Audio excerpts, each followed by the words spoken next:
신약 성경은 모두 27권입니다. 복음서는 4권입니다. 마태복음, 마가복음, 누가복음, 요한복음입니다. 역사서는 1권, 사도행전입니다. 그리고 서신서는 21권으로 되어 있고, 그리고 마지막 예언서는 1권, 요한계시록입니다. 근데 서신서 21권은 모두 다 사도들이 쓴 것입니다. 둘로 나눌 수가 있습니다. 바울이 쓴 서신을 가리켜서 바울 서신이라고 하고, 다른 사도들이 쓴 서신을 가리켜서 일반 서신이라고 합니다. 근데 서신마다 나름대로 강조하는 특징들이 다 있습니다. 바울은 믿음을 강조했습니다. 구원은 행함으로 받는 것이 아니라 믿음으로 의롭다함을 받는 것임을 가르치고 있습니다. 베드로는 소망을 강조하고 있습니다. 환난과 핍박을 견딜 수 있는 능력은 산 소망이신 예수 그리스도를 붙잡아야 한다 하는 사실을 가르치고 있습니다. 사도 요한은요, 사랑을 강조하고 있습니다. 그러면 오늘 본문에 나오는 야고보는 무엇을 강조하고 있습니까? 행함을 강조하고 있습니다. 믿음, 소망, 사랑, 이 3가지는 항상 있어야 할 것인데, 그런데 이 3가지는 언제나 행함을 통해서 증명되어야 한다 하는 사실을 가르치고 있습니다. 믿음도 행함으로 증명되어야 하고, 소망도 행함으로 증명되어야 하고, 사랑도 행함으로 증명되어야 한다. 그렇지 아니하면 아무 유익이 없다라고 가르치고 있습니다. 오늘은 야고보 사도가 강조한 행함에 초점을 맞추어서 믿음은 행동이 증명한다 하는 제목으로 은혜의 말씀 나누고자 합니다. 움직이기를 싫어하는 사람은요, 늘 먹고 그냥 소파에 앉아서 TV를 봅니다. 어떻게 될까요? 피곤하다고 늘 누워있는 사람은 어떻게 되어질까요? 육신이 점점 약해질 수밖에 없는 것이지요. 혈관은 지방으로 쌓이게 되어지고 여기저기 막 문제가 발생하게 되어질 것입니다. 운동하는 사람의 뇌와 운동하지 않는 사람의 뇌는 다르다고 합니다. 운동하는 사람의 뇌는 7, 80이 되어도 40세, 50대의 그런 뇌를 갖고 있다고 해요. 운동하면 뇌세포가 활성화되어져서 뇌의 노화를 늦추게 되어지고, 신경 물질 등의 증가로 뇌 기능이 발달되어지게 된다는 것입니다. 그러니까 뇌는 몸이 늙어서 망가지는 것이 아니라 사용하지 않기 때문에 망가지는 것입니다. 움직여야 사는 것입니다. 신앙생활도 마찬가지입니다. 움직여야 삽니다. 본문 19절 말씀 함께 읽어요. 시작. 내가 하나님은 한 분이신 줄을 믿느냐? 잘하는도다. 귀신들도 믿고 떠느니라. 그래서 귀신들은요, 하나님이 한 분이라는 사실을 알고 있습니다. 그래서 예수님 앞에서 두려워 떠는 것입니다. 그러나 믿고 따르지는 않습니다. 자, 지식적으로 알고 있으면서 행동하지 않는 신앙인을 가리켜서 귀신의 믿음과 다를 바 없다고 지적하고 있는 것입니다. 우리의 믿음은 어떻습니까? 듣고 아는 믿음이십니까? 아니면 행동하는 믿음이십니까?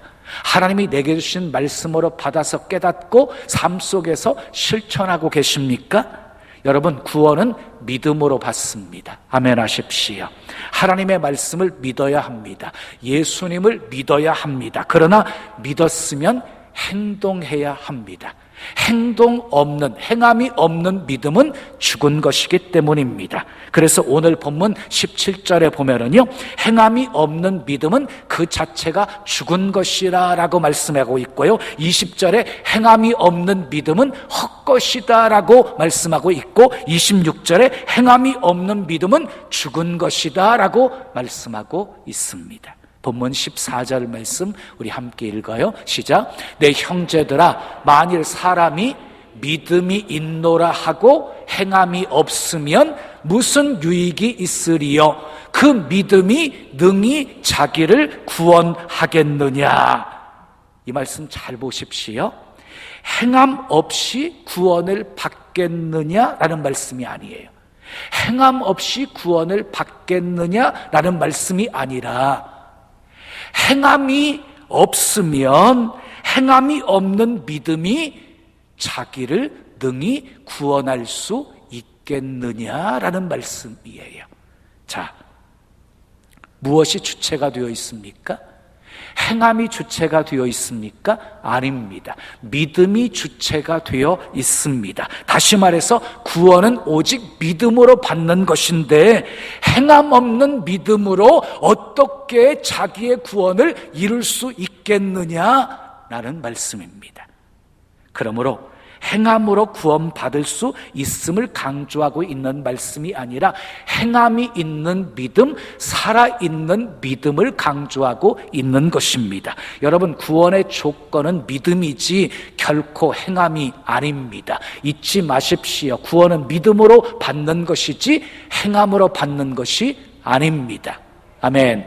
그런데 천주교는요, 사람이 선을 행함으로, 선을 베풀므로 구원을 받을 수 있다는 소위 이행득구의 교리를 교인들에게 가르치고 있습니다.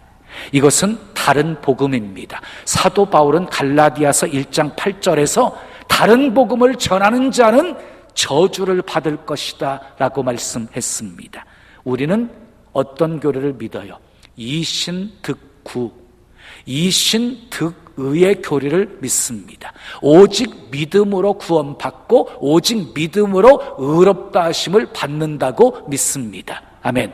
이 진리는 구약과 신약 곳곳에 너무나도 분명하게 선포하고 있습니다. 여러분, 마틴 루터가 로마서 1장 17절 말씀, 오직 의인은 믿음으로 말미암아 살리라, 이 말씀 가지고 종교개혁을 시작했습니다.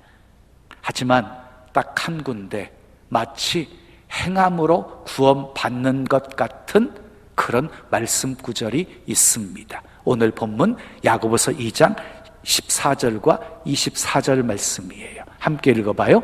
행함이 없는 믿음이 능히 자기를 구원하겠느냐. 꼭 행함이 없으면 구원이 없다는 말이죠. 또요, 사람이 행함으로 의롭다 하심을 받고 믿음으로만은 아니니라 그랬어요. 이 말씀을 보면 행함으로 구원받는 것 같고 행함으로 의롭다 하심을 받는 것 같습니다. 그러나 이 말씀의 앞뒤 문맥을 살펴보면 행함이 주체가 아니라 믿음이 주체가 되어 있습니다. 다시 말해서 믿음으로 구원받는데 그 구원받을 믿음은 행함이 뒤따르는 믿음이다. 이 사실을 강조하고 있는 것이에요. 그러니 천주교 신자들에게 얼마나 구원이 있을지는 모르겠습니다. 그 대표적인 예가 테레사 수녀입니다. 그녀는 평생 빈자와 병든 자들을 위해서 헌신적인 삶을 살았습니다. 가난으로 죽어가는 수많은 사람들과 납병 환자들, 버려진 아이들, 그리고 노인들에게 사랑을 전했던 그녀는 가난한 사람들의 어머니였습니다. 그런 까닭에 천주교 안에서는 금색이 최고의 성녀로 추앙하고 있습니다.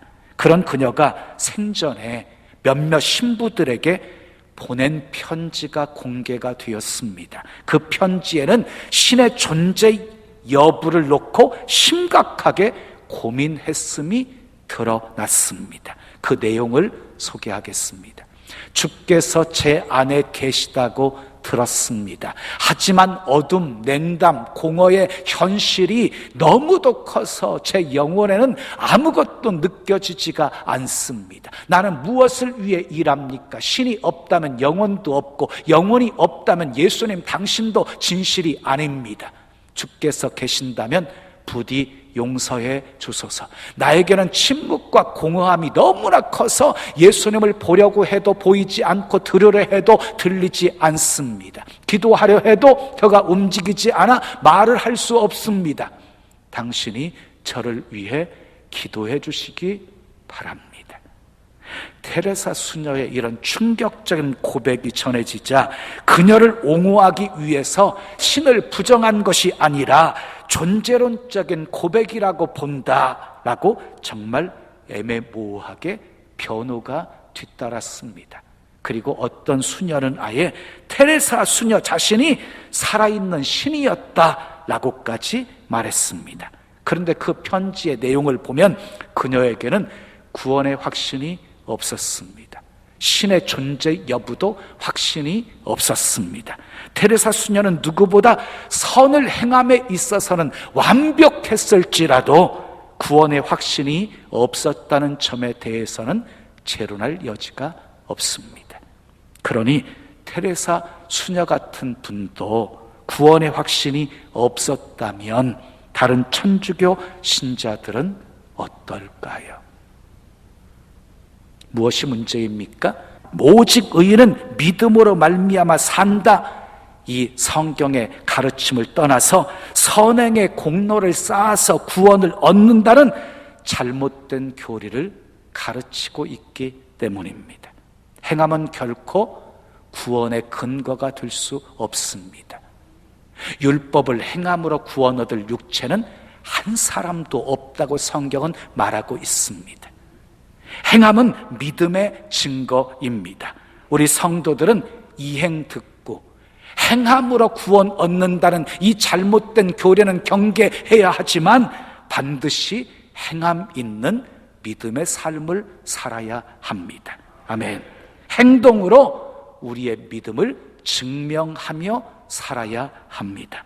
행함이 없는 믿음은 그 자체가 죽은 것이기 때문입니다. 그렇다면 어떻게 믿음을 행동으로 증명해 보일 수 있을까요? 첫째, 따라하겠습니다. 사마리아 사람처럼 선을 베풀어야 합니다. 본문 15절 16절 말씀 함께 읽어요. 만일 형제나 자매가 헐벗고 일용할 양식이 없는데 너희 중에 누구든지 그에게 이르되 평안히 가라, 덥게 하라, 배부르게 하라 하며 그 몸에 쓸 것을 주지 아니하면 무슨 유익이 있으리요? 먹을 것이 없어서 굶주리고 있고 입을 옷이 없어서 헐벗고 있는 사람들에게 따뜻하게 옷 입으세요.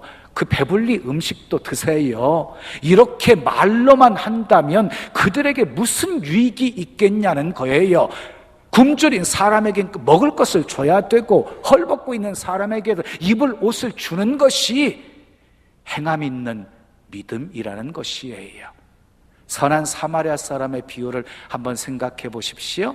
한 사람이 예루살렘에서 여리고로 내려가다가 강도를 만났어요. 강도들이 있는 거 다 빼앗고 그리고 옷을 벗기고 때려가지고 이제 거의 죽게 되었어요. 버리고 간 거예요. 근데 마침 그곳에 제사장이 지나갔어요. 그리고 그 다음에 레위 사람도 지나갔어요. 그들은 신음소리 들었을 거예요. 애타게 도움을 청하는 모습도 보았을 것이에요.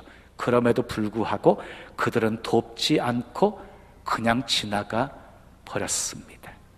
그런데 얼마 후 사마리아 사람이 그곳을 지나갔습니다. 제사장과 레위인과는 달랐습니다. 강도 만난 사람을 불쌍히 여겨서 가까이 가서 그리고 포도주와 기름으로 상처에 붓고 싸매어 주었습니다. 그리고 자기가 타는 나귀에 태워가지고 주막까지 데리고 와서 돌보아 주었습니다. 다음 날 그는 주막을 떠나면서 주막 주인에게 2데나리온을 주면서 부탁을 했습니다. 이 사람을 돌보아 주세요. 비용이 더 들면 내가 돌아올 때 다 갚겠어요. 예수님께서 이 비유를 말씀하시면서 결론의 말씀을 내립니다. 이 강도 만난 자의 참된 이웃이 누구냐? 가서 너도 이와 같이 하라. 예수님은 행함을 강조하고 있습니다. 선을 베풀어야 합니다. 믿음은 행동으로 증명되어야 합니다. 말과 혀로만 사랑하지 마시고 사랑을 실천하십시오. 아멘. 그런데 믿음을 퍼주는 것이라고 생각하시면 안 돼요. 사도행전 3장을 보면 베드로와 요한이 성전 미문에 앉아 구걸하던 안진뱅이에게 무엇을 주었습니까? 돈을 모아다가 갖다 주었습니까? 아닙니다. 예수 그리스도를 주었습니다. 은과 금은 내게 없거니와 내게 있는 것으로 내게 주노니 곧 나사렛 예수 그리스도의 이름으로 일어나 걸으라. 어떻게 되었습니까? 안진뱅이가 일어나 걷고 뛰며 성전에 들어가 하나님을 찬미하게 되었습니다. 여러분, 먹고 사는 문제는 해결되지 않았지만 근본적인 문제가 해결된 것입니다. 믿음의 증거가 돈을 주는 것이었다고 한다면 그런 역사는 일어나지도 않았을 것입니다.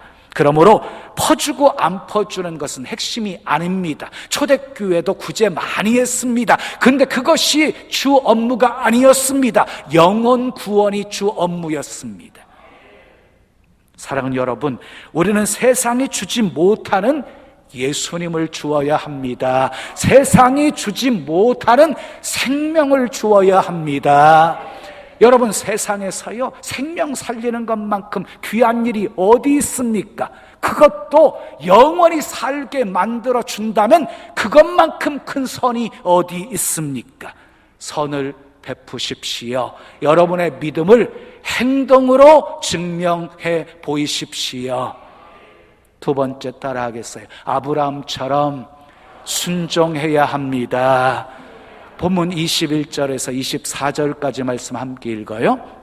우리 조상 아브라함이 그 아들 이삭을 제단에 바칠 때에 행함으로 의롭다 하심을 받은 것이 아니냐. 내가 보거니와 믿음이 그의 행함과 함께 일하고 행함으로 믿음이 온전하게 되었느니라. 이에 성경에 이른바 아브라함이 하나님을 믿으니 이것을 의로 여기셨다는 말씀이 이루어졌고 그는 하나님의 벗이라 칭함을 받았나니 이로 보건대 사람이 행함으로 의롭다 하심을 받고 믿음으로만은 아니니라 그랬어요. 여러분, 순종이 뭐예요? 순종은 하나님이 하라는 대로 하는 거예요. 서로 사랑하라 말씀하셨으니 서로 사랑하는 것이 순종이고, 가난한 사람들에게 나누고 베풀라 주는 것이 순종이에요. 하라면 하고 가라면 가는 것이 순종이에요. 오늘 본문은 유대인들에게 믿음의 대명사처럼 여겨졌던 아브라함을 예로 들고 있습니다. 하나님이 아브라함에게 명령했습니다. 독자들 이삭을 모리아산에 번제로 바쳐라. 아브라함이 순종했습니다. 그리고 순종의 결과 아브라함은 복의 근원이 되었습니다. 하나님의 친구로 일컬음 받게 되었습니다. 이것을 야고보 사도는 21절에서 이렇게 말씀합니다. 아브라함이 행함으로 의롭다 하심을 받은 것이 아니냐. 아브라함이 행함으로 의롭다 하심을 받은 것이 아니냐라고 말하고 있지만 이 표현의 참된 의미는 뒤에 나오는 구절에서 명백하게 밝혀집니다. 본문 23절 말씀 함께 읽어요. 시작. 아브라함이 하나님을 믿으니 이것을 의로 여기셨다는 말씀이 이루어졌고 그랬어요. 여러분, 하나님께서 무엇을 의로 여기셨다는 것입니까? 행함 있는 믿음을 의로 여기셨다는 것입니다. 다시 말해서 아브라함은 아들 이삭을 바치는, 하나님께 드리는 순종을 통해서, 행동을 통해서 자기의 믿음을 하나님 앞에 증명해 보인 것입니다. 노아도 순종으로 믿음을 증명했습니다. 아브라함도 이삭도, 그리고 야곱도, 요셉도, 모세도, 여호수아도, 사사들도, 선지자들도, 다윗도, 그리고 요셉과 마리아도, 예수님의 제자들도 모두 순종으로 믿음을 증명했습니다. 마태복음 7장 21절에서 예수님께서 이렇게 말씀하십니다. 나더러 주여 주여 하는 자마다 다 천국에 들어갈 것이 아니요 다만 하늘에 계신 내 아버지의 뜻대로 행하는 자라야 들어가리라. 사랑하는 여러분, 여러분의 믿음을 행함으로 증명하십시오. 아브라함처럼 순종하십시오. 때로 이해가 되지 않아도 순종하십시오. 하나님께서 여러분들의 순종하는 믿음을 보시고 인정해 주실 것입니다. 축복해 주실 것입니다. 축복의 통로로 쓰실 것입니다. 마지막 세 번째 따라해요. 라합처럼 살려야 합니다. 본문 25절 말씀 함께 읽어요. 시작. 또 이와 같이 기생 라합이 사자들을 접대하여 다른 길로 나가게 할 때에 행함으로 의롭다 하심을 받은 것이 아니냐. 이 말씀을 보더라도 꼭 라합이 행함으로 의롭다 하심을 받은 것처럼 말씀하고 있지요. 여러분, 라합이요 정탐꾼 2명을 살려주었어요. 숨겨줌으로 살려주었어요. 하나님은 그의 행동을 믿음으로 보셨어요. 라합은 믿음으로, 이렇게 성경은 소개하고 있거든요. 믿음으로 보셨어요. 자, 사실 정탐꾼을 살려두는 일은요 결코 쉬운 일이 아니었어요. 조국을 배반하는 일이었어요. 적국의 스파이를 살려주는 것은요 이거 목숨을 건 행동이었어요. 그런데 라합이 왜 그런 행동을 했어요? 하나님에 대한 소문을 들었어요. 하나님에 대한 소문을. 이스라엘 백성들이 광야를 어떻게 지내왔는지, 그리고 가나안 땅을 지금 어떻게 정복하고 있는지를 소문을 통해서 다 듣고 있었어요. 곧 있으면 이제 자기가 살고 있는 땅도 정복당하게 되어짐을 알고 있었어요. 하나님이 이스라엘 백성들에게 주신 약속의 땅임을 알고 있었기 때문이었어요. 그래서요 그 믿음으로 두려움 극복하고 정탐꾼 2명을 살려주는 행동으로 자신의 믿음을 증명한 것이에요. 여러분, 사단은요 죽이고 멸망시키는 존재예요. 가룟 유다의 마음속에 예수님 팔 생각을 집어넣어서 결국 배반하게 만들었고 자살하여 죽게 만들었어요. 사울왕의 마음속에서 다윗을 시기하는 마음을 심어넣어 줘가지고요 죽을 때까지 다윗을 죽이려고 혈안이 뒤어 살다가 결국 길보아산 전투에서 죽게 만들어 버렸어요. 이렇게 사단은요 죽이는 존재예요. 그런데 성령은요 살리는 영입니다. 그래서 요한복음 6장 63절에 살리는 것은 영이니 라고 말씀하고 있습니다. 그러므로 하나님은 살리려는 자를 기뻐하십니다. 살리는 자를 축복하십니다. 아브라함은 살리려는 사람이었습니다. 에스더도 살리려는 사람이었습니다. 다윗도 살리려는 사람이었습니다. 그리고 라합도 살리려는 사람이었습니다. 바울도 살리려는 사람이었습니다. 하나님은 살리려는 사람 도와주십니다. 살리려는 사람 사용하십니다. 여러분, 죽이는 사람이 어떻게 복을 받겠어요? 남을 죽이잖아요. 그럼 자기도 죽어요. 요즘 세상 보세요. 죽이고 죽는 세상이에요. 전쟁 보세요. 죽이고 죽는 거예요. 여러분, 험담하지 마십시오. 함부로 비판하지 마십시오. 남을 살리는 말을 하십시오. 아멘. 칭찬해 주십시오. 격려해 주십시오. 위로해 주십시오. 복음을 전하십시오. 아내 살립시다. 남편 살립시다. 자녀 살립시다. 이웃 살립시다. 살리는 것이 가장 큰 사랑입니다. 어려움이 있다고 포기하지 마십시오. 끝까지 살리십시오. 하나님은 살리는 자 도와주십니다. 사랑하는 여러분, 오늘 야고보 사도는요 우리에게 행함 있는 믿음을 강조하고 있습니다. 행함 있는 믿음, 믿음은 있는데 행함이 없는 믿음은 유익이 없다고 말하고 있습니다. 행함이 없는 믿음은 죽은 믿음이다. 행함이 없는 믿음은 자기를 구원할 수 없다. 행함이 없는 믿음은 그 자체가 죽은 것이다 라고 말하고 있습니다. 믿음은 행함과 함께 일합니다. 행함으로 믿음이 온전해지는 것입니다. 아브람과 라합은 행함 있는 믿음으로 의롭다 하심을 받았습니다. 이제 우리의 믿음을 행동으로 증명해야 합니다. 그러기 위해 사마리아 사람처럼 선을 베풀어야 합니다. 아브람처럼 순종해야 합니다. 라합처럼 살려야 합니다. 행동으로 증명된 우리의 믿음을 하나님께서 보시고 인정해 주시고 역사해 주시고 도와주시고 살려주시고 축복하시고 구원하시고 치료하시는 은총이 여러분의 삶에 가득하기를 예수님의 이름으로 축원합니다. 축원합니다.